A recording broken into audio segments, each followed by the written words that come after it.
Hey, welcome everybody. Chef Ivorito here. Today we're going to fabricate an Arctic Char. Arctic Char, related to the salmon and trout family, clearly identified by having light spots on a dark body. This fish is anadromous, meaning it's born in freshwater, travels out to the saltwater, comes back to freshwater spawn. When it's out in the saltwater, it eats krill, therefore it's got nice orange pigmentation. You may have heard of a brook trout, which is a New York State fish, which is a freshwater version of this fish. So this fish, nice greenish color, it's getting mature, the spots turn from white to pink, the belly turns yellowish orange, and we're going to do what's called straight cut. We know we have to do straight cut because we can tell it's soft bone. This fish has an adipose fin here. No bones, very fleshy, fatty, between the dorsal fin and caudal fin, plus the fish had scales. So we know it's in that salmon trout family. We are going to start with the bendable flexible knife and finish with our chef knife. We're going to come and find the gill plate, and behind that is the collarbone. We're going to start with our handle against the head on side one. Side one, dorsal fins to you, swimming to my cutting hand. I'm going to rotate the knife so it's at about a 45-degree angle to the lateral line. I'm going to angle it down and tuck it under the collarbone, handle still against the head at about a 22-degree angle. I'm going to draw the knife into the head, and it's going to smack the table, roll my knife pointing skyward, slide it in there, and release the collarbone from the fillet.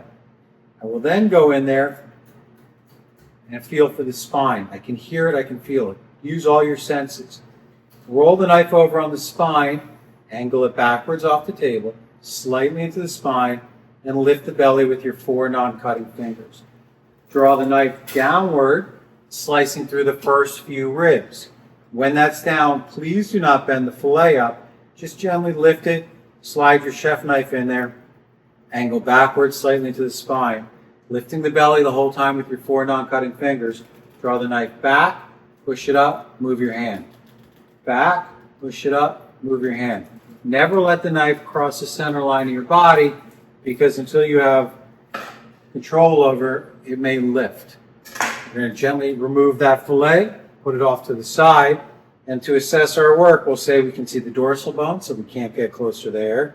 The anal bones can't get closer there. You see the spine the whole way, so we know we can't do that.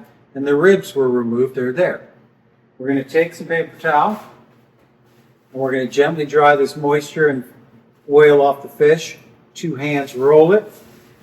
Always work with 2 hands with seafood. It's very fragile. And then with 2 hands, bring it back to the edge of the table. This time, the belly at the edge of the table, but still swimming to my cutting hand.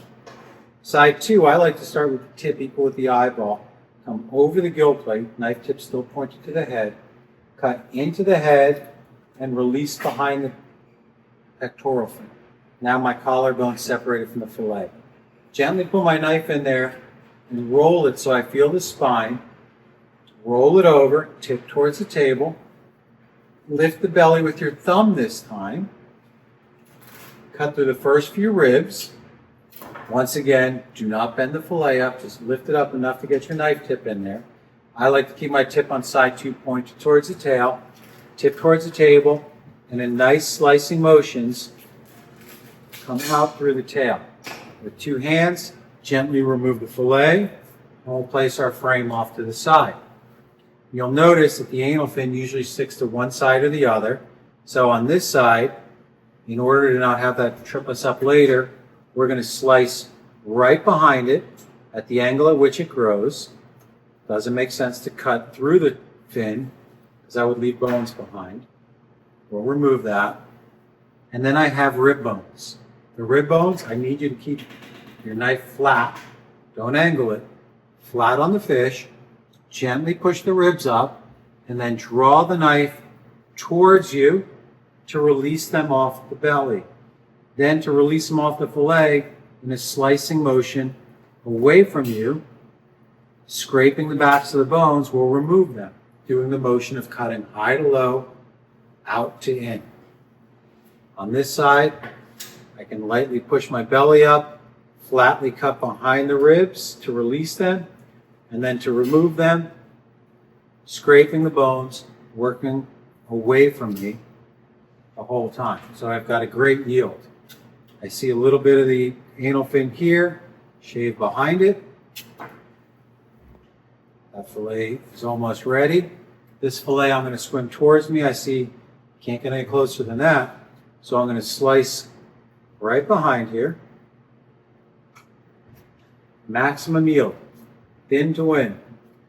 Thin slice. You want to leave that meat behind and get any of those bones off. Then I've got my two fillets swimming towards me. You'll notice a white line from the spine.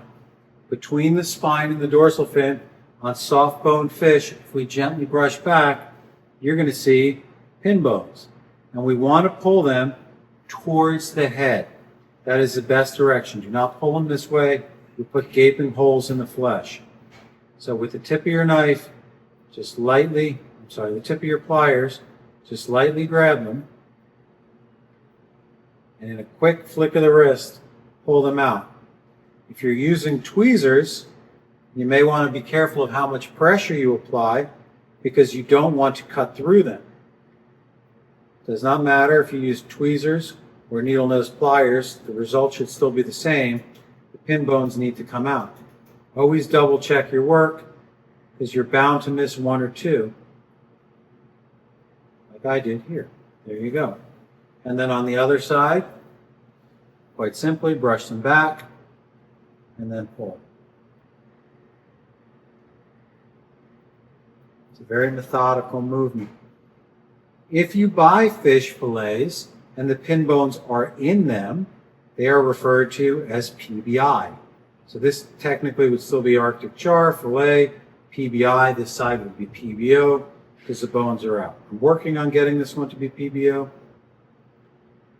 Bones may provide structure, flavor, and moisture, but they also provide a certain level of fear for the American diner. So we like to remove them so you don't have to worry about it while you're eating. Depending on the cooking technique, it may benefit you to leave them in. If I was going to hot smoke this char, I might leave them in because then I would flake the meat off of all the bones. But chances are this is going to go up to the kitchen and be sauteed or poached in a portion. And you want to make sure the portion is boneless. We would place the fillets flesh to flesh to keep them from drying out. And there you have it, Arctic Char.